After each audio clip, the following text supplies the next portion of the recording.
一度の奇襲攻撃で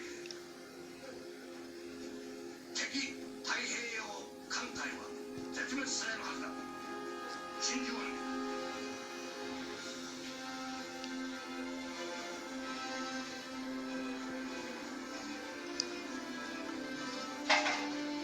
Esto es tan emocionante.